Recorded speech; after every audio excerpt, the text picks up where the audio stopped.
The country's security systems have been put on heightened alert amid threats targeting the country's ports of entry. Deputy Chief Secretary Presidential Communications Mr. George Charamba confirmed the development, which comes after an email was sent to Zimbabwe airports authorities through FastJet Airlines claiming credible information that a bomb or firearm threat would target Zimbabwean airports.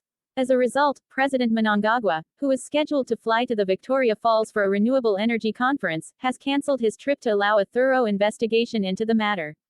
As a precaution, the country's security systems are now on heightened alert following this message, whose source and credibility is also being investigated, said Mr. Charamba in a statement.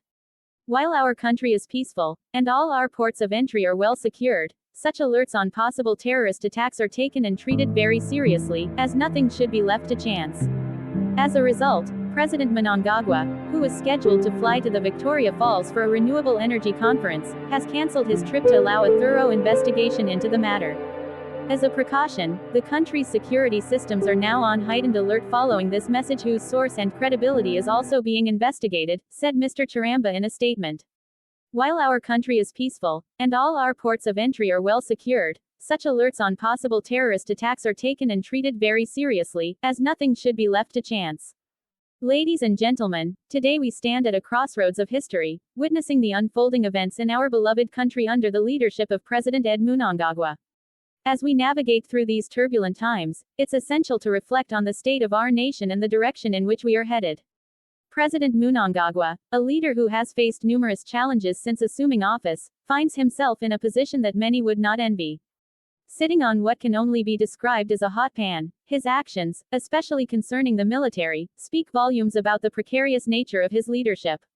The dismissal of more than 3 army commanders and the replacement of the War Veterans Minister, Chris Mutsvangwa, in less than 3 months, signal a leader who is acutely aware of the fragile balance of power within the military establishment.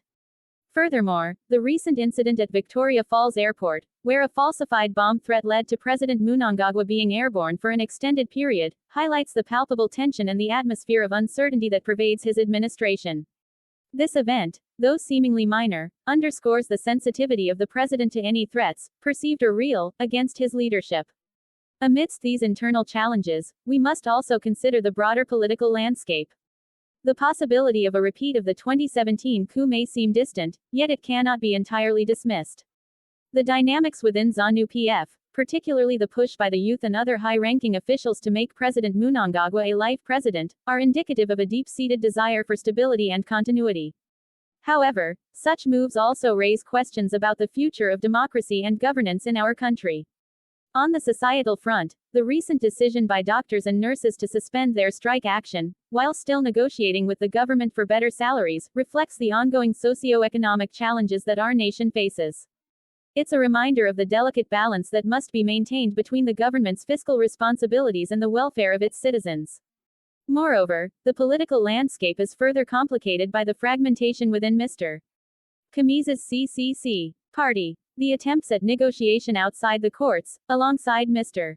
Kamisa's efforts to consolidate his support base through the Blue Movement, demonstrate the vibrant yet tumultuous nature of our country's political discourse. In conclusion, as we ponder the future of our nation under President Munangagwa's leadership, let us not lose sight of the collective aspirations of our people for a stable, prosperous, and democratic Zimbabwe. It is through unity, dialogue, and a steadfast commitment to the principles of justice and equality that we can overcome the challenges before us and build a brighter future for all. Thank you.